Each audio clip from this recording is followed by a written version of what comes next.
계속해서 고린도전서를 보겠습니다. 7번째 시간인데요. 고린도전서를 통해서 실제적인 교회 생활에 대해서 함께 살펴보고 있는데, 오늘은 그리스도인의 자유라고 하는 제하에 고린도전서 8장 1절부터 11장 1절까지 좀 양이 좀 많지만 같은 내용을 말씀하고 있기 때문에 좀 넓은 본문을 선택하게 됐습니다. 여러분, 자유하면 어떤 생각이 드십니까? 얽매이지 않는 것, 누구로부터 구속받거나 하지 않는 것, 이렇게 우리가 사전적으로 자유를 정의하고 있습니다. 그러한 마음대로 내가 행동할 수 있는 상태나 일, 이것을 자유라고 하는데, 자유에 필연적으로 따르는 부정적인 것이 있습니다. 뭘까요? 자유, 그러면 방종이라는 단어가 생각나죠. 자유에 필연적으로 따르는 좋지 않은 것, 그것이 방종입니다. 방종은 어떤 의미일까요? 거리낌 없이 마음대로 행동하는 것, 그게 방종입니다. 자유라는 의미와 방종이라는 의미가 참 비슷해요. 어떤 것에 얽매이지 않고 마음대로 행동할 수 있다. 그것이 자유인가 하면, 또 제멋대로 자기 마음대로 행동하는 것이 또 방종이기도 합니다. 그래서 자유는 방종을 낳고 방종은 자유를 이용한다, 이런 말이 있습니다. 그래서 헷갈리죠. 어디까지가 자유고 무엇이 방종인가, 이것을 구분하기가 쉽지가 않습니다. 오늘날 우리 사회가 매우 자유로운, 우리는 자유민주주의 국가에서 살고 있습니다. 그런데 그 자유가 참 구분하기가 어려운 경우가 많아요. 경찰서에 가서 술 먹고 행패 부리는 분들 가끔 보도되는 거 보시잖아요. 어떻습니까? 그게 자유인가요? 그래서 경찰관이 참 쩔쩔매잖아요. 미국 같은 경우에는 이 공권력이 굉장히 강한 나라예요. 거기가 원래 우리가 미국식 민주주의를 따르는 나라인데, 민주주의가 우리보다 발전한 나라인데, 거기에서는 경찰관 입장에서 약간 의심스럽다, 이거예요. 그래서 검문을 한다든지, 그것을 불응하고 도주한다고 하면 쫓아가서 그냥 벌집을 만들어 버리잖아요. 물론 과하게 그렇게 진압하는 경우도 있지만, 그런 것이 큰 문제, 사회적 문제가 되지는 않습니다. 근데 우리는 경찰관이 자기 공무를 집행할 수 없을 정도로 파출소에 가서 술 먹고 행패를 부려도 그걸 다 받아들여야 되는 그런 모습들도 있습니다. 이런 자유가 무엇인가에 대한 정확한 분별을 갖고 있지 못하기 때문에 오는 여러 가지 사회적 문제들이 있는데, 그렇다 할 것 같으면 우리가 다른 사람들에게 거침돌이 되지 않는 바로 그리스도인의 자유는 어떤 것인가에 대해서 우리가 생각해 봐야 되지 않겠나, 이런 생각을 가지면서 오늘 시간에 바로 이 그리스도인의 자유, 하나님께서 우리에게 주신 자유는 무엇이고 우리가 어떻게 자유를 활용할 수 있는가에 대해서 오늘 본문을 통해서 살펴보기를 원합니다. 먼저 고린도전서 8장 1절부터 3절까지를 함께 읽겠습니다. 고린도전서 8장 1절부터 3절입니다. 같이 읽을까요? 시작. 우상의 제물에 대하여는 우리가 다 지식이 있는 줄을 아나 지식은 교만하게 하며 사랑은 덕을 세우나니, 만일 누구든지 무엇을 아는 줄로 생각하면 아직도 마땅히 알 것을 알지 못하는 것이요, 또 누구든지 하나님을 사랑하면 그 사람은 하나님도 알아주시느니라. 저는 8장 1절부터 13절의 말씀을 통해서 자유의 원리에 대해서 먼저 생각해 보기를 원합니다. 방금 읽은 말씀에 보게 되면 피상적인 지식과 실제적인 지식의 차이에 대해서 말씀하고 있다고 생각합니다. 우상의 제물을 먹는 문제에 대해서 고린도 성도들이 어떤 생각을 가지고 있었습니다. 그리고 바울에게 그것을 질의했을 수도 있습니다. 우상에 대해, 당시에 고린도 지역에서 우상의 제물이라고 하는 것은 뭐냐면, 개인적으로 우상을 섬길 때 제물을 가지고, 희생제물을 가지고 우상에게 제사 드리는 이런 경우가 있었을 것입니다. 그 개인이 제사 지내고 우상의 제물을 버릴 건 아니지 않겠습니까? 우리도 보면 한국 사람들 보면 고사 지내고 돼지머리 놓고 고사 지내잖아요. 그러면 그 음식을 나눠 먹죠. 그랬을 때 그리스도인과 뭐 지인인 사람이 우상을 섬기는 사람이에요. 그 우상의 제사를 지내고 초대를 했어요. 그랬을 때 가서 우상에게 제사되는 그 제물에 대해서 우리가 먹을 수 있느냐. 또는 공적으로 제사를 지내는 경우가 있습니다. 개인적으로 제사를 지내는 경우도 있지만 우상에게 공적으로 제사를 지내는 경우가 있어요. 그럼 굉장히 많은 제물이 사용이 될 것입니다. 그럼 그것을 시장에 내다 파는 이런 루트가 있었다는 것입니다. 실제로. 그래서 부유한 사람들은 사실은 좋은 고기를 자기가 도축을 하든지 이렇게 해서 먹을 수 있었지만 대부분의 좀 하류층 사람들, 돈이 많지 않은 가난한 사람들은 시장에서 파는 값싼 고기를 귀하게 사 먹을 수밖에 없는 상황일 것입니다. 그렇다 보면 우상에게 한번 제사를 지낸 물건이 시장에 유통되기 때문에 아마도 그리스도인들 중에서 대부분의 그리스도인들이 부유한 사람들이 아니기 때문에 여러분들이 그런 시장에 파는 고기를 사 먹게 되는, 그래서 우상에게 제사 지낸 고기에 대해서 관계하게 되는 일들이 벌어지게 되는 것이죠. 이 부분에 대해서 우리 어떤 입장을 취할 것인가에 대해서 그들이 여러 가지 이제 두 부류가 있었던 것 같습니다. 한 부류는 우상은 아무것도 아니다. 그래서 먹어도 상관없다. 한 부류는 먹어서는 안 된다. 그건 우상 숭배다. 이렇게 생각하는 부류가 있었던 것 같습니다.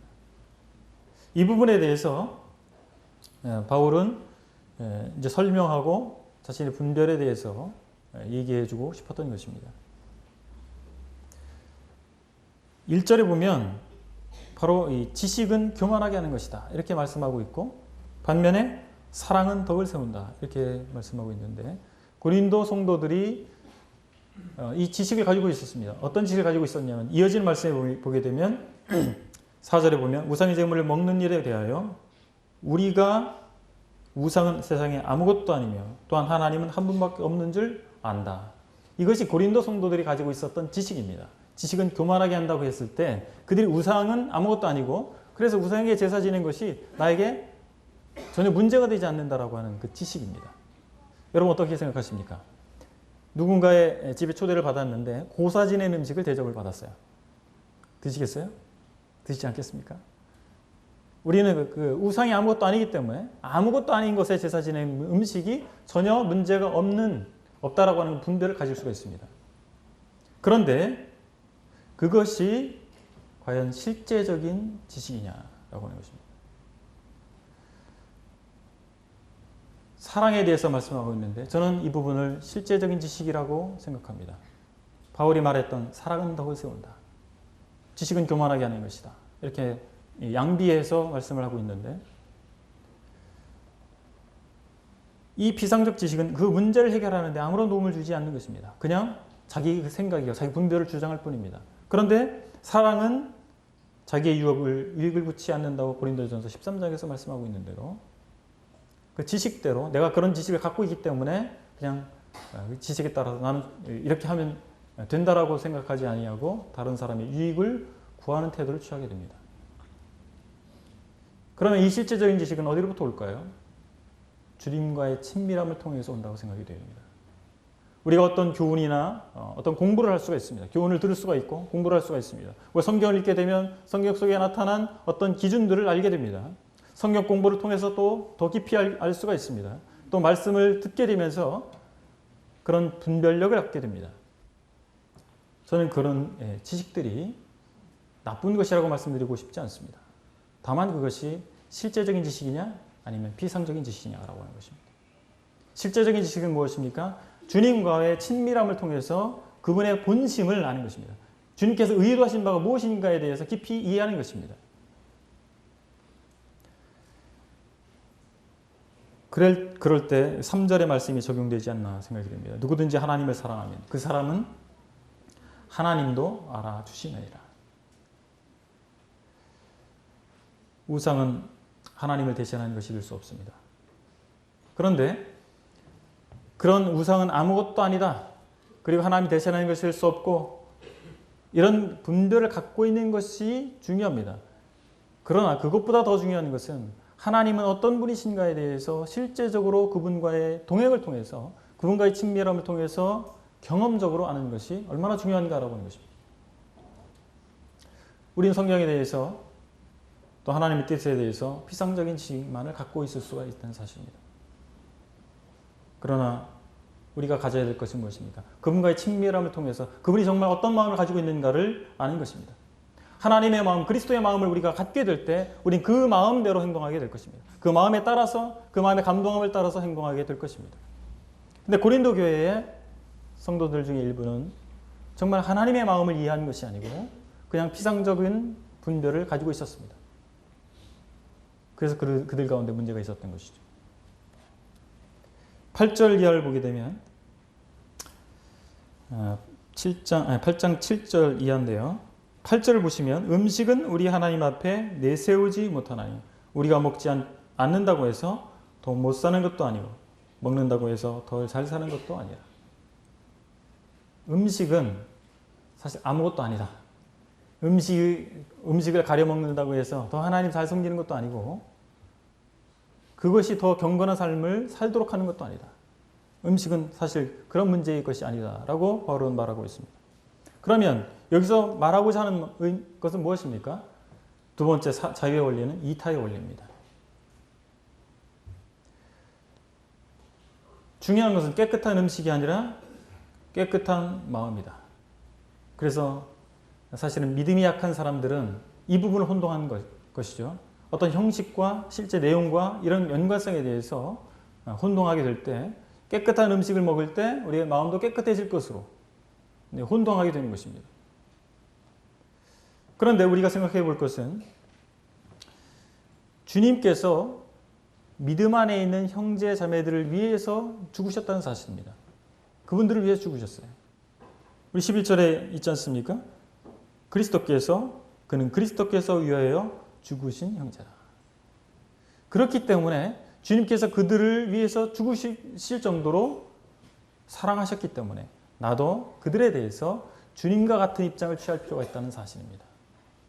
이것이 실제적인 지식이 아니겠습니까? 이타적인 원리.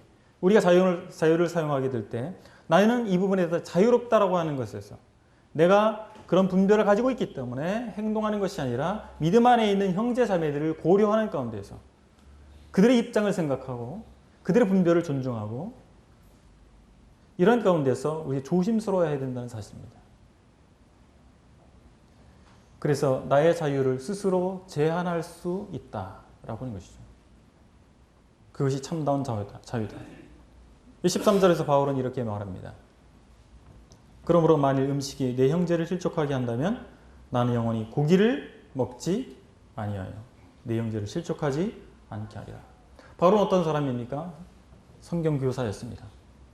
그래서 우상이 아무것도 아니고 우상이 바쳐진 제물을 먹는 것에 대해서 아무 문제가 없다. 그런 분들을 가지고 있었습니다. 그러나 그것이 다른 형제를 실족하게 하는 것이라면 나는 영원히 고기를 먹지 않겠다. 고기 좋아하시는 분이 계시죠? 저도 고기를 좋아하는데 영원히 고기를 먹지 않다. 보통 결심이 아니잖아요. 실제 바울이 고기를 먹지 않는다는 얘기라기보다는 만약에 그것이 그리스도께서 죽으신, 그를 위해서 죽으신 형제를 실족하게 하는 일이라면 나는 하지 않겠다. 나는 자유롭지만. 이렇게 말하고 있는 것입니다. 그래서 우리가 자유를 생각하게 될 때 타인에 대한 배려가 없는 자유의 행사는 폭력이 될 수 있습니다. 앞서 제가 말씀드렸지 않습니까? 다른 사람을 배려하지 않는 자유, 통제되지 않는 자유는 폭력이 되는 것입니다. 그런데 우리가 요즘에는 우리나라 출산이 문제잖아요. 출산율이 낮아져서 하나나 많이나 둘을 낳습니다. 모임 안에 믿음 안에 있는 분들은 좀 다르죠. 뭐 다섯도 낳을 수 있고 그런데 근데 하나나 둘을 낳기 때문에 다들 귀한 자녀예요. 그 둘이 있을 때, 셋이 있을 때하고 하나만 있을 때하고 다르죠. 그 하나뿐인 이 아들이나 딸은요 전폭적인 사랑을 받아요. 그러니까 다들 귀한 자식이다 보니까 부모들이 어떻게 합니까? 깨질까 쏟아질까 애지중지 키우는 거예요. 그러다 보니까 다른 사람들에 대한 배려하는 마음이 없어요. 그걸 길러질 기회가 없는 것입니다. 형제들이 많고 그러면 어떻게 됩니까? 생존하기 위해서 또 사회를 배우는 거예요. 그 가운데서 치고받고 싸우고 나눠 먹어야 될 줄도 알고 이렇게 하면서 다른 사람을 배려하게 됩니다. 그런데 그렇지 않을 때, 그리고 부모가 어떤 엄격한 기준을 갖고 있지 않게 될 때 어려서부터 타인을 배려하는 법을 배우지 못합니다. 그냥 자기 멋대로 하는 법만을 배우는 거죠. 어떻게 하면 내 이권을 장취할 수 있는가만을 배우게 됩니다. 그러다 보니까 성인이 돼서도 여전히 어린아이와 같은 마음을 가지고 있는 거예요. 성인이 됐지만 성숙하지 못한 거죠. 그게 뭡니까? 공중예절을 지키지 않는 것입니다. 그러니까 내가 어떤 행동을 하게 됐을 때 다른 사람이 어떤 피해를 볼까에 대해서 전혀 고려하지 않는 거예요. 나만 편하면 된 거예요. 그게 내 자유니까. 그래서 공중도덕을 우리가 지키는 여러 가지 측면이 있잖아요. 아주 작은 것부터입니다. 우리가 공중집회 시간에는 핸드폰을 무음이나 진동이나 꺼놓거나 그러잖아요. 이런 것부터 저는 시작된다고 봅니다. 그리고 또 집회가 시작됐는데 다들 앉아서 앞을 집중하게 되는데 늦게 온 분이 버젓이 걸어서 맨 앞에 와서 앉는다든지 좀 고개를 숙이고 다른 사람이 혹시 시선에 방해가 될까 염려해서 고개를 숙이고 이렇게 허리를 숙이고 가는 것이 마땅하잖아요. 근데 뻣뻣이 고개 들고 쭉 중간까지 걸어와서 들어온다든지 이것은 생각해 볼 문제입니다. 제가 어떤 부분을 정지하기 위함이라기보다 작은 신뢰를 드리는 것입니다. 우리가 얼마나 이타적인 마음을 가지고 있는가. 내가 다른 사람을 배려한다면 내가 할 수 있지만 스스로를 절제하고 제한할 수 있어야 된다는 사실입니다. 우리가 공공질서를 어떤 공권력에 의해서 통제하지 않으면 공공질서가 지켜지지 않는다 할 것 같으면 그런 사람들은 자유를 소용할 수 없는 사람들입니다. 그런 사람들은 항상 통제를 해야 됩니다. 근데 그리스도인들이 사실 세상의 기준보다 훨씬 월등한 도덕적 표준을 가져야 할 그리스도인들이 그래서는 안 되지 않습니까? 정말 우리가 타인을 배려하는 다른 사람을 위해서 나는 할 수 있지만 난 자유롭지만 그것을 제한할 수 있어야 되지 않겠는가 라는 사실을 생각해 보게 됩니다. 그래서 우리가 신앙을 성숙할수록 우리는 더 그런 책임이 주어집니다. 10년이 되셨습니까? 20년이 되셨습니까? 그만한 기준이 요구가 되는 것입니다. 그건 내가 원해서 되는 것은 아니잖아요. 구원받은 10년이 되셨어요. 그러면 이제 막 구원받은 사람은요, 10년 된 성도가 기준이 되는 것입니다. 그의 행동이 기준이 되는 거예요. 그래서 그분이 어떤 행동을 하게 됐을 때 스스로가 나도 저렇게 할 수 있다라고 하는 용기를 얻는 것입니다. 그래서 우리가 삶과 공인으로서 주의해야 될 부분이 있습니다. 나는 자유롭게 할 수 있지만 그러나 믿음이 연약한 자를 위해서 내 삶과 나의 행동을 주의할 수 있는 것이 바로 이타의 원리, 바로 그리스도인의 자유를 사용하는 원리의 두 번째라는 사실입니다. 9장에 보시면 이제 어떤 태도로 자유를 사용해야 될 것인가. 자신의 간증을 바울이 얘기합니다. 왜 바울이 자신의 간증을 얘기했을까요? 가장 설득력이 있는 것은 무엇입니까? 훌륭한 언변의 가르침이 아닙니다. 무엇입니까? 내가 그렇게 살았다는 사실을 증명해 주는 겁니다. 그렇지 않습니까? 당신이나 좀 잘하시고 말을 하시죠. 이런 말을 우리가 듣게 되는 이유는 무엇입니까? 자기는 그렇게 살지 못하면서 다른 사람에게 좋은 말을 하는 것입니다. 가장 중요한 가르침은 무엇입니까? 삶을 통해 보여주는 것입니다. 바울은 자기의 삶에 대해서 간증하면서 무엇이 진정한 자유의 실행의 태도인가를 말씀해 주고 있는데 9장 1절부터 4절을 한번 보겠습니다. 제가 읽겠습니다. 고린도전서 9장 1절부터 4절. 내가 자유인이 아니냐 사도가 아니냐 예수 우리 주를 보지 못하였으나 주 안에서 행한 나의 일이 너희가 아니냐 다른 사람들에게는 내가 사도가 아닐지라도 너희에게는 사도이니 나의 사도됨을 주 안에서 인친 것이 너희라. 3절. 나는 비판하는 자들에게 변명할 것이 이것이니 우리가 먹고 마실 권리가 없겠느냐. 바울은 본인의 사도권에 대해서 계속 도전을 받았습니다. 사도권에 대해서 의심을 받아왔어요. 그래서 사도권을 본인의 서신에서 변론하게 되는 이런 모습들을 보게 되는데 그 이유는 계속 제가 말씀을 드렸지만 그의 섬기는 사역 자체가 거부되면 주님의 일을 할 수가 없기 때문에 부득불 사도권을 변론할 수밖에 없었습니다. 그럼 사도들은 어떤 권리가 있었습니까? 사도는 어떤 사람입니까? 주님의 일을 위해서 특별한 부름을 받은 사람들이에요. 그래서 부양을 받을 권리가 있었습니다. 그러나 바울은 그 권리를 사용하지 않는다. 자기의 사도권을 입증하는 내용이 어디 있습니까? 바로 당신들이 고린도 교회 성도들이 내가 사도임을 증명하는 결과물입니다. 증거입니다. 왜요? 바울을 통해서 주님이 역사하셔서 복음을 전하게 하시고 그들이 교회로 모이게 하셨지 않습니까? 바울을 통해서 그 일이 일어나는 것입니다. 그것이 바울이 사도라고 하는 증명입니다.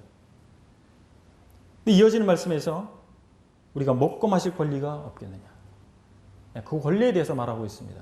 사도로서 바울은 마땅히 먹고 마실 권리가 있다. 이 사실을 말하고 있는데 게바가 나오죠. 5절에 보면 게바에 대해서 얘기합니다. 게바가 베드로죠. 베드로는 게바와 같이 믿음에 자매된 아내를 데리고 다닐 권리가 없겠느냐. 베드로는 결혼을 했죠. 주님 만나기 전에 이미 결혼을 했어요. 그 아내가 있었죠. 근데 베드로가 어떤 사역을 할 때 아내를 동행해 다니면서 함께 부양을 받고 섬겼던 것을 우리가 알 수가 있습니다. 그래서 게바의 경우에는 그 게바의 아내된 자매도 게바와 동일하게 부양을 받을 수 있었다는 사실입니다. 그래서 일꾼들의 아내를 교회가 부양하는 것은 당시에 이미 보편화되어 있었던 사실임을 알게 되죠. 그 다음에 일반적인 권리에 대해서 말하고 있는데 병사가 군인으로 부름을 받았는데 자기 무기나 군복이나 이거 사가지고 다니는 군인이 있습니까? 밥 사먹고 다니면서 자기 돈 내가지고 밥 사먹고 다니는 군인 보셨나요? 혹시 아들 군대 보냈는데 갑자기 전화가 오는 거예요. 엄마 총을 사와야 되는데 제가 총을 안 사와가지고 총 사야 되니까 돈 좀 붙여주세요. 그런 전화 받고 돈을 붙였다는 어머니가 있다는 얘기를 들었습니다. 절대 붙이시면 안 됩니다. 다 주죠. 용산 시장에 가가지고 뭐 청계천 시장에 가서 총 사는 거 아니지 않습니까? 다 군사로 부름을 받은 병사들은 다 이 부름 받은 자가 다 지급을 해줘요. 무기와 옷과 음식과 이 모든 것을 다 제공해 주는 것 아니겠습니까? 이 병사에 대해서 얘기하고 또 누구에 대해서 얘기합니까? 포도나무를 심은 사람. 저도 콩을 심고 또 배추도 심었는데 누가 먹겠습니까? 그것을? 제가 먹죠. 그리고 저희 가족들이 먹습니다. 남 주지 않잖아요. 그럼 그 권리가 누구에게 있는 거예요? 그것을 심은 사람이 권리가 있는 거예요. 포도나무를 심은 사람이 그 포도나무에서 나는 열매를 먹을 권리가 있는 것입니다. 또 목자에 대해서 얘기합니다. 양치는 목자가 양을 열심히 돌보고, 그죠? 꼴도 먹여주고, 물도 먹여주고. 그러면 양 털과 그 나는 젖은 누구 것입니까? 목자의 것입니다.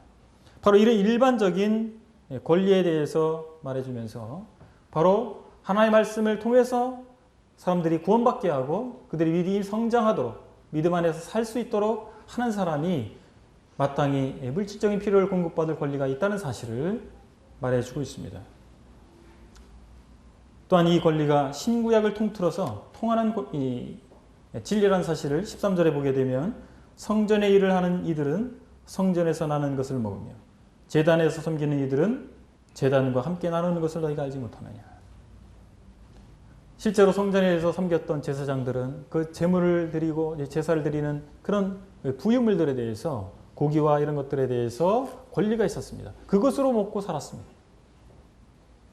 구약이나 신약이나 동일하게 바로 일꾼들이 그런 자신의 사역을 통해서 먹고 살 수 있는 권리를 주님이 주신 것이다.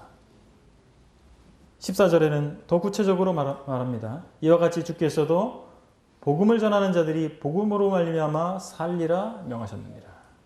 복음을 전하는 사람은 복음이 곧 그들의 생계수단이 된다. 이 말씀을 주님이 하신 것을 인용하고 있는 것입니다. 주님께서 마태복음 10장 10절에서 일꾼이 자기 먹을 것을 받는 것이 마땅하다. 이렇게 가르치셨습니다. 바울은 이 주님의 가르침을 인용해서 복음을 전하는 사람들은 복음으로 마땅히 살 수 있는 것이다. 부양을 받는 것이 마땅하다라고 그 권리에 대해서 설명하고 있습니다. 그러나 바울은 그 권리를 사용하기를 제안했습니다. 나는 사심 없이 주님 섬기기를 원한다. 그래서 바울은 텐트 메이커 역할을 했던 것입니다. 장막 깁는 일을 통해서 자기 생계비를 벌고 그렇게 다녔던 것입니다. 어쩌면 바울이 사도권에 대한 많은 시시비비가 있었기 때문에 그 부분에 대해서 나는 그냥 자비랑하겠다 했는지 모르겠습니다. 그러나 빌립보서를 보게 되면 빌립보 성도들이 바울의 필요를 공급했던 사실을 확인할 수가 있습니다. 물론 바울은 그런 마음으로 사도로서의 이 권리를 스스로가 제안했지만 하나님께서 성도들을 통해서 그들의 필요를 적절하게 공급할 수 있었다는 사실을 확인할 수가 있습니다. 우리가 하나님으로부터 소명을 받은 사람이라면 우리가 어떤 이익을 얻기 위해서 하나님 일을 해서는 안 될 것입니다. 실제로 교회 역사 가운데 교회가 박해받던 시절에는 정말 소명을 갖고 섬기는 일꾼들이 거의 전부였다고 볼 수 있습니다. 그러나 교회가 이제 공인화가 되고 더 나아가서 로마 제국의 국교가 되면서 하나님을 섬기는 것이 마치 권력과 부를 얻는 수단화된 것을 보면서 그것을 제도화하는 것이 결코 하나님 앞에서 옳은 것이 아니라는 사실을 우리는 역사를 통해서 확인할 수가 있습니다. 우리 이 부분을 제도화할 수는 없습니다. 마땅히 일꾼들을 교회가 부양해야 될 책임이 있습니다. 그러나 그것을 제도화할 수 없고 또한 일꾼의 입장에서 그것을 기대하거나 그것을 위해서 일할 수 없다는 사실입니다. 바로 사심 없이 섬기는 자세가 필요하지 않겠습니까? 19절의 말씀을 보게 되면 내가 모든 사람에게서 자유로우나 스스로 모든 사람에게 종이 되는 것은 더 많은 사람을 얻고자 합니다. 바울은 복음의 종이 된 자신의 삶을 간증하고 있습니다. 그래서 우리는 자유실행의 태도로서 두 번째 우리가 생각해 볼 것은 복음에 대해서 종이 된 태도입니다. 종이 됐다는 것은 무엇입니까? 종을 자유인이라고 말하지 않지 않습니까? 자유인의 반대말이 종입니다. 곧 노예인 것입니다. 바울은 자유를 얻었지만 예수 그리스도 안에서 자유를 얻었지만 스스로 종이 됐습니다. 스스로를 제한하는 것입니다. 자기 자유를 제한하는 것입니다. 그것이 바울의 선택이었습니다. 그래서 복음을 전하기 위해서 복음의 종이 됐기 때문에 자기는 어떠한 삶을 살았는가를 이어서 말씀하고 있는데 20절에 보게 되면 유대인들에게 내가 유대인과 같이 된 것은 유대인을 얻고자 하며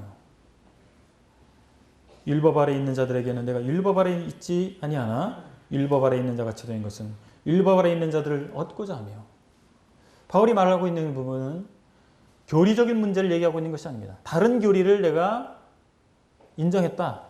다른 교리의 가르침에 대해서 내가 그렇게 수용했다. 이 말이 아니라 이건 문화적인 문제라고 생각합니다. 복음을 위해서 바로 문화적인 측면을 고려할 수 있었다는 것입니다. 왜? 바울은 복음의 종이었기 때문에 그렇습니다. 바울은 유대인이었습니다. 그 유대인의 율법에 대해서 잘 알고 있었고 그들의 문화에 대해서 너무나 잘 알고 있었습니다. 그런데 유대인들의 복음을 전하기 위해서 바울은 그 문화적인 코드를 맞춰주는 것입니다. 그 유대인들은 어떻습니까? 먹어서는 되는 음식과 먹지 말아야 될 음식이 정해져 있었어요. 그래서 유대인들과 함께 식사하거나 그들과 사회적인 관계를 맺게 될 때는 바울은 철저히 유대인으로서 그들이 먹지 않은 음식에 대해서 먹지 않았습니다. 그리고 안식일도 지켰겠죠. 절기도 지켰겠죠. 왜요? 유대인들의 복음을 전하기 위해서. 교회의 교리가 그렇기 때문에가 아니라 이것은 단지 문화적인 접근이었던 것입니다. 그리고 이방인에 대해서는 어땠습니까? 바울은 길리기아 다소 출신입니다. 거기서 교육을 받고 자랐어요. 그러다 보니까 헬라 문화에 익숙한 사람입니다. 이방인들의 문화를 너무나 잘 알고 있었습니다. 그래서 이방인들의 문화적 코드를 맞출 수 있었습니다.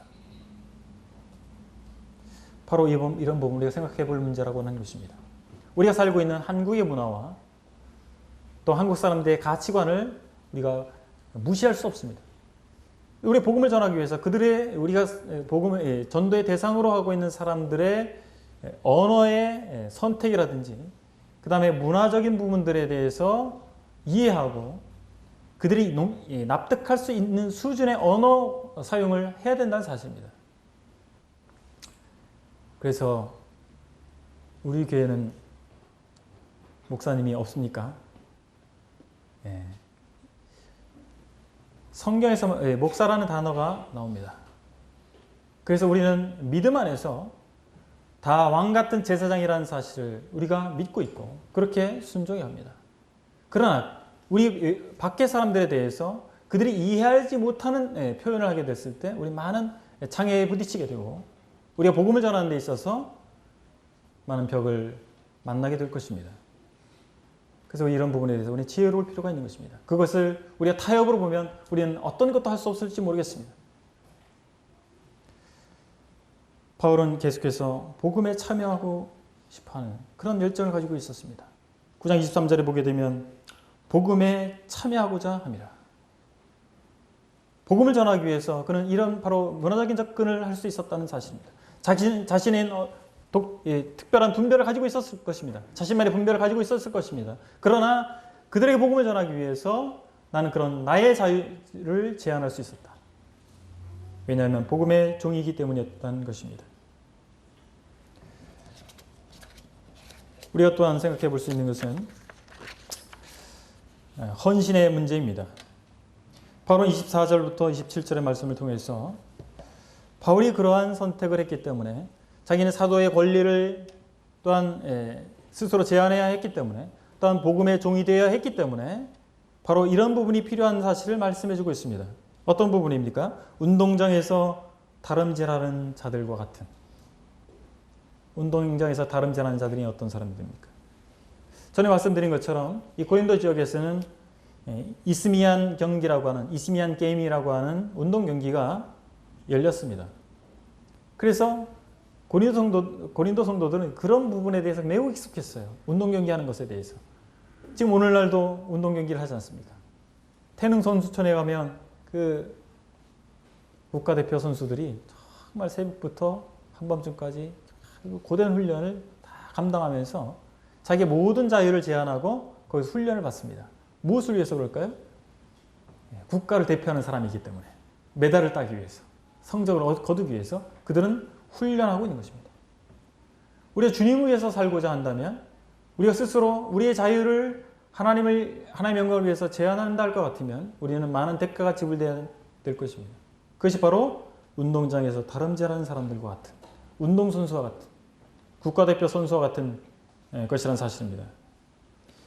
바로 목적이 있기 때문에 국가대표가 태능 선수촌에 입촌한 이 국가대표 선수들이 목적이 없는 사람이 없습니다. 다 분명한 목적을 가지고 있습니다. 무엇입니까? 바로 금메달이라고 하는. 그런 목적 없이 거기에 들어간 사람이 누가 있겠습니까? 다 목적이 있습니다. 우리 목적이 있기 때문에 바로 주님 앞에 내 자신을 드리고자 하는 목적이 있기 때문에 스스로를 제한하는 것입니다. 우리가 자유하면 어떤 것입니까? 편안한 것, 내 마음대로 할 수 있는 것.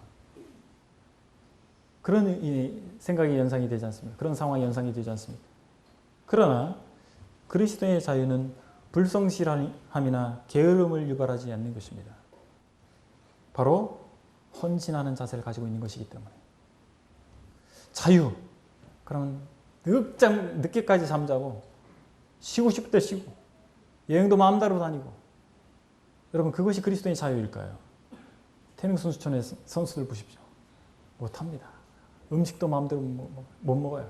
특히 체조 선수들이나 이런 사람들 그리고 체급 경기를 하는 레슬링 선수나 복싱 선수나 이런 사람들 먹을 것도 못 먹고 운동하는 거예요.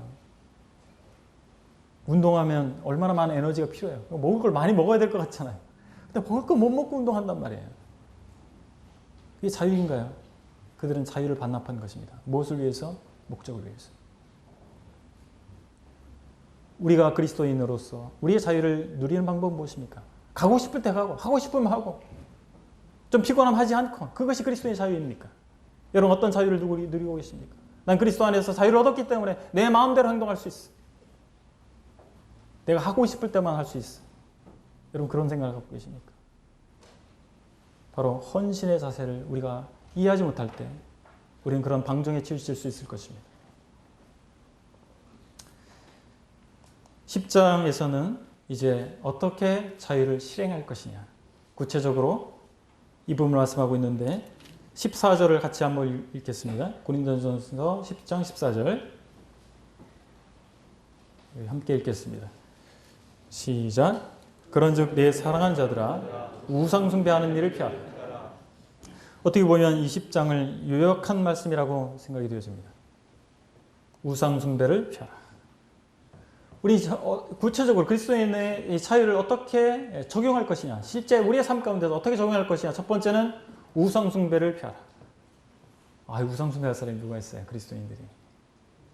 그런데 우리가 생각해 볼 문제입니다. 역사적 교훈을 바울은 말해주고 있습니다. 이스라엘 역사를 보게 되면 그들이 어떤 영적 지위를 가지고 있었는가? 그들은 하나님으로부터 부름을 받은 선민이었습니다. 그리고 그들의 역사 가운데 놀라운 하나님의 이적을 경험하게 됩니다. 1절에 보게 되면 형제들아 나는 너희가 알지 못하기를 원하지 아니하노니 우리 조상들이 다 구름 아래 있고 바다 가운데로 지나며 모세에게 속하여 다 구름과 바다에서 세례를 받고 광야에서 이스라엘 백성을 낮에는 구름 기둥이 밤에는 불 기둥이 인도했습니다. 이게 기적 아니겠습니까? 놀라운 하나님의 섭리를 경험했습니다. 그리고 바다 가운데를 그들은 마른 땅과 같이 지났습니다. 뒤에서 애굽 백성들이 이스라엘 백성들을 죽이려고 쫓아왔지만 그들은 앞에 이 바다, 홍해 바다를 하나님께서 가르셔서 홍해 바다를 마치 마른 땅을 건너듯이 건넜다는 사실을 우리는 잘 알고 있습니다. 그리고 그들이 광야에 있을 때 하나님께서 신령한 음식을 그들에게 공급하셨습니다. 매일 아침 만나가 내렸어요. 그래서 광야에서 풀 한 폭이 나지 않는 그곳에서 그들은 식량을 공급받았던 것입니다. 그들이 한때는 우리는 고기 먹고 싶다. 그랬을 때 하나님께서 메추라기 떼를 정말 사람이 손 뻗으면 잡을 수 있을 만큼만 날게 하셔서 그들이 메추라기를 정말 죽기까지 먹을 정도로 공급하셨던 하나님이신 것을 보게 됩니다. 그리고 그들이 물이 없었을 때 반석을 쪼개셔서 반석에서 물을 내게 하심으로 그들에게 생수를 공급하신 이 역사를 우리 알고 있는 것입니다.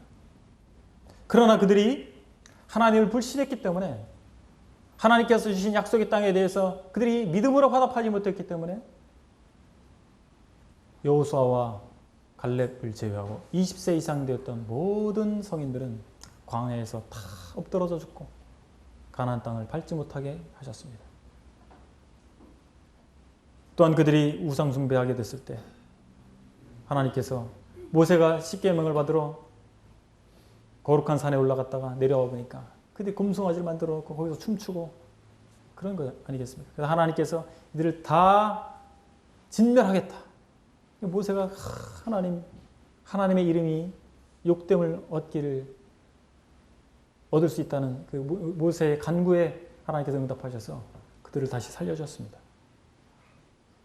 그리고 민수기 25장에 보게 되면 이스라엘 백성이 모압 여자들과 간음하게 됐을 때, 음행하게 됐을 때, 그리고 그들이 섬기는 우상을 같이 섬기게 우상에게 절하고 이런 일이 일어났을 때 하나님께서 24,000명을 죽이셨습니다. 바울은 고린도전서에서 23,000명이라고 8절에서 기록하고 있는데 민수기 말씀과 1,000명이 차이가 나잖아요. 야, 이거 성경 문제가 있는 거 아니야? 이렇게 생각하시는 분들이 계신데 바울은 뭐라고 했냐면 하루에 죽은 사람이 23,000명이다. 근데 민수기 말씀은 전체 죽은 사람이 24,000명입니다. 그러니까 하루에 23,000명이 죽고 또 나머지 죽은 사람이 1,000명이었던 것 같아요. 그래서 성경은 오류가 없습니다. 아무튼 24,000명이 그 음행 때문에 죽었습니다. 그리고 민수기 21장에 주님을 시험하다가 뱀에 물려서 하나님께서 독사를 보내주셔서 뱀에 물려서 그들을 죽게 하시고 또 하나님을 원망했던 고라와 다단과 아비람 이런 사람들에 대해서 하나님께서 징계하셔서 그들을 멸망하게 하셨던 사실이 민수기 16장에 기록되어 있는 것입니다. 이런 역사가 괜히 기록된 것이 아니고 11절에 보게 되면 그들에게 일어난 이런 일은 본보기가 된다고 말씀하고 있습니다. 말세를 만난 우리를 깨우치기 위해서 기록됐다라고 말씀해 주고 있는 것입니다. 그래서 구약은 지나간 역사를 기록한 역사책이 아니라 바로 오늘날 이 시대에 현대를 살아가고 있는 우리들에게 실제적인 교훈을 내포해 주고 있다는 사실입니다. 선줄로 생각하는 자는 넘어질까 주의하라. 뭔가 내가 많은 것을 알고 있고 깨닫고 있다라고 생각하는 믿음이 강한 자를 얘기하는 것입니다. 이스라엘 백성은 좋을 때가 있었어요. 세상 말로 잘 나가는 때가 있었어요. 그런데 추락할 때가 있습니다. 추락하는 것은 날개가 있다면서요. 그죠? 날개가 있으면 어떻습니까? 높이 날아오릅니다. 근데 추락하는 거예요. 기어다니는 것은 추락할 일이 없습니다. 높이 오르는 것은 반드시 추락이 있습니다. 우리 믿음이 또 우리 분별이 정말 좋다라고 탁월하다고 자부할 때 우리는 떨어질 것을 조심해야 됩니다. 이스라엘 백성의 역사가 그것을 증명해 주고 있는 것입니다. 우리는 이 제사에 대해서 바울이 얘기하고 있는데 어떤 제사에 참여하느냐에 따라서 우리의 상황이 달라질 수 있습니다.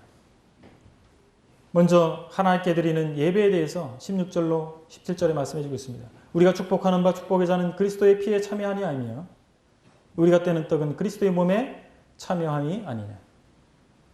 오늘 우리 이 아침에도 우리가 떡을 떼고 또한 잔을 나눴습니다. 이것이 무엇입니까? 그리스도에 참여하는 것입니다. 그리스도와의 연합을 이루는 것입니다. 그런데 이렇게 하나님께 예배드리는 경우가 있고 18절에 보게 되면 육신을 따라하는 이스라엘 보라 제물을 먹는 자들이 제단에 참여하는 자들이 있느냐. 이스라엘이 지냈던 구약에 지냈던 제사에 대해서 말씀하고 있습니다. 그들이 제사를 드리고 나면 그 제물이 제사장들의 것이 됐어요. 제사장들이 먹었어요. 그것이 뭐라고요? 바로 제사에 참여하는 것이다. 21절에 보게 되면 20절에 보게 되면 무릇 이방인의 제사하는 것은 귀신에게 하는 것이요 하나님께 제사하는 것이 아니니. 이방인들이 고린도 지역에서 우상에게 제사드리는 부분에 대해서 말씀해 주고 있습니다. 그것은 귀신에게 하는 것이다. 우상은 아무것도 아니지만 그것이 그런 영적 의미를 담고 있기 때문에 그것에 대해서 주의할 필요가 있다는 사실을 바로 말해주고 있는 것입니다. 우상의 축제에 참여해서 먹고 마시는 것은 우상과의 교제를 의미하고 있기 때문에 이 부분에 대해서 주의할 필요가 있다는 사실을 바로 말해주고 있는 것입니다. 나는 거기에 우상은 아무것도 아니고 내 믿음은 문제없기 때문에 마음껏 참여할 수 있다고 하는 것이 문제가 될 수 있다는 것이죠. 의도하지 않았지만 결국에는 우상과 교제하는 일에 참여할 수도 있다는 사실입니다. 우리는 이방인의 제사에 대해서 참여할 사람은 그리스도인이 없다고 생각이 되어집니다. 그러나 우리 주변에 우상을 섬기는 많은 문화들이 있습니다. 청소년들은 아이돌이 있잖아요. 그렇죠? 아이돌. 아이돌이 뭡니까? 영어로 우상입니다. 우상이란 단어예요. 그래서 물론 청소년기에 한때 연예인에 대해서 스포츠 스타에 대해서 동경하는 마음, 선망하는 그런 마음을 가질 수 있습니다. 그러나 그것이 우상 숭배로 갈 수 있다는 사실을 주의해야 됩니다. 어른들은 자유롭습니까? 어른도 마찬가지입니다. 이 세상에 우리가 살고 있는 이 시대의 문화가 있습니다. 그 문화 가운데서 우상을 섬기는 내용들이 담겨 있을 수 있기 때문에 이런 부분을 우리가 주의해야 한다는 사실입니다. 우리는 자유롭게 우리 사생활에 대해서 자유가 있습니다. 누구로부터 통제받지 않습니다. 그러나 이 자유에 대해서 실행에 옮기게 될 때 우리 이런 부분, 우리가 우상을 섬기는 부분에 대해서 주의해야 된다는 사실입니다. 이제 23절 이하에서 10장 23절 이하에서 이제 하나님의 영광을 위해서 자유를 사용해야 될 것을 말씀해 주고 있습니다. 23절을 먼저 보게 되면 모든 것이 가하나 모든 것이 유익한 것은 아니요 모든 것이 가하나 모든 것이 덕을 세우는 것은 아니라고 말씀해 주고 있습니다. 우린 그리스도인으로서 할 수 있는 합법적인 것들이 많이 있습니다. 그러나 그것을 실행하게 됐을 때 그것이 과연 덕을 세우는 것인가에 대해서 우리는 자문해 봐야 됩니다. 합법적이지만 그리스도인으로서 능히 아무 문제가 되지 않지만 그것이 과연 덕을 세우는 것인가? 만약 그것이 덕을 세우는 것이 아니라 할 것 같으면 우린 반드시 절제해야 될 것입니다. 그래서 우리가 살고 있는 이 시대의 사람들의 관습과 다른 사람들이 어떻게 생각하고 있는가에 대해서 우리가 눈치 보고 이런 차원이 아니라 이 부분을 반드시 우리는 고려해야 됩니다. 왜냐하면 그 모든 것들이 하나님의 영광을 위한 길이기 때문에 그렇습니다. 31절에 보게 되면 그런즉 너희가 먹든지 마시든지 무엇을 하든지 다 하나님의 영광을 위하여 하라. 계속해서 이 문제를 얘기하고 있는 것입니다. 우상의 제물을 먹어야 됩니까? 먹지 말아야 됩니까? 근데 먹든지 마든지 그것이 다 하나님의 영광이 되도록 해야 된다. 이것이 대전제입니다. 내가 할 수 있느냐? 해서는 안 될 것이냐? 이것이 하나님의 영광이 될 것이냐? 말 것이냐? 우리는 분별해야 하는 것입니다. 이것이 우리의 자유함입니다. 우리는 자유함 가운데서 하나님께서 주신 분별력을 가지고 선택하는 것입니다. 그 두 번째 생각하는 것은 유대인에게나 32절에 보게 되면 유대인에게나 헬라인에게나 하나님의 교회나 거치는 자가 되지 말고 바울은 세 부류의 사람들을 세 부류로 구분하고 있습니다. 첫 번째 유대인입니다. 두 번째 헬라인, 세 번째 교회입니다. 하나님의 교회. 세 부류의 사람이 지금 존재하고 있습니다. 교회에 속한 사람, 유대인들, 그 다음에 이방인들입니다. 그러나 이 세 부류의 모든 사람에게 교회 성도들만의 대상이 아니라 이 세 부류에 속한 모든 사람에게 거치는 자가 되어서는 안 된다. 우리는 서정주교회 표를 생각할 수 있습니다. 표가 뭔지 아십니까? 서정주교회 표 한번 같이 얘기해 보실까요? 앞에 있죠? 표. 하나님을 기쁘시게, 사람을 행복하게. 바로 31절과 32절의 말씀이 그것입니다. 우리 하나님을 기쁘시게 해야 됩니다. 하나님의 영광을 위해서 하는 것입니다. 또 사람을 행복하게. 사람에게 거치는 것이 되지 않는 것이어야 될 것입니다. 우리의 자유함이 하나님의 영광을 가리우는 것이 되지 아니하고 하나님께 영광이 되고 또한 사람에게 거치는 것이 되지 아니하고 우리 이웃들에게 나의 형제 자매들에게 거치는 것이 되지 아니하고 그들을 오히려 기쁘게 하고 그들을 행복하게 할 수 있는 것이어야 되지 않겠습니까? 우리는 하나님을 영광롭게 하고 우리 이웃의 복지를 추구하는 것이 그리스도인의 자유의 진정한 의미다라는 사실을 생각해 보게 되는 것입니다. 바울은 11장 1절에서 내가 그리스도를 본받는 자가 되는 것 같이 너희는 나를 본받는 자가 되라. 대단한 분입니다. 그렇죠? 나는 그리스도를 본받았으니까 여러분들은 나를 본받으십시오. 그것은 곧 그리스도를 본받는 것입니다. 참 이런 분이 우리 교회 역사 가운데 존재했었다는 사실이 참 감사가 됩니다. 오늘날 이 시대에도 바울처럼 난 그리스도를 본받고 있습니다. 그러니까 나를 본받으십시오. 저는 아들이 셋이 있는데 분신과도 같아요. 제 입장에서는 손오공이 머리카락을 딱 뽑아가지고 그러니까 손오공이 막 수십 명이 되잖아요. 저는 3명이 됐어요. 근데 제 간절한 소원이 있습니다. 제가 그리스도를 본받고 저희 아들들이 저를 본받는 것이 곧 그리스도를 본받는 것이 되기를 소원하는 마음이 있습니다. 부모된 형제자매님들은 다 이런 마음을 갖고 계실 것입니다. 그런데 무엇입니까? 내가 먼저 그리스도를 본받아야 되지 않겠습니까? 정말 그리스도처럼 우리가 살고 그리스도께서 자유로우셨지만 이 땅 가운데 내려오셔서 자신의 자유를 제한하시고 십자가를 지셨습니다. 우리가 그러한 삶을 선택할 때 우리의 자녀들이 우리를 통해서 그리스도를 볼 것입니다. 우리는 친밀함을 통해서 하나님과의 친밀함을 통해서 실제적인 지식을 얻어야 되지 않겠습니까? 그분의 마음을 갖는 것입니다. 성경이 창세기가 어떻고 계시록이 어떻고 이런 지식은 우리에게 필요한 것이지만 거기에 머무른다 할 것 같으면 그것은 피상적인 지식이 될 것입니다.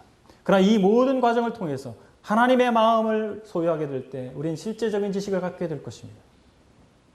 또한 우리의 자유로 종이 되는 것을 선택해야 되지 않겠습니까? 무엇의 종이 되어야 되겠습니까? 우리는 복음의 종이 되는 것입니다. 복음을 위해서 사는 것입니다. 우리는 복음을 전하기 위해서 내 많은 자유를 누릴 수 있지만 그 모든 것을 포기할 수 있어야 되지 않겠습니까? 또한 마지막으로 하나님을 기쁘시게 사람을 행복하게 하는 저와 여러분들이 되시기를 기대합니다. 기도하시겠습니다.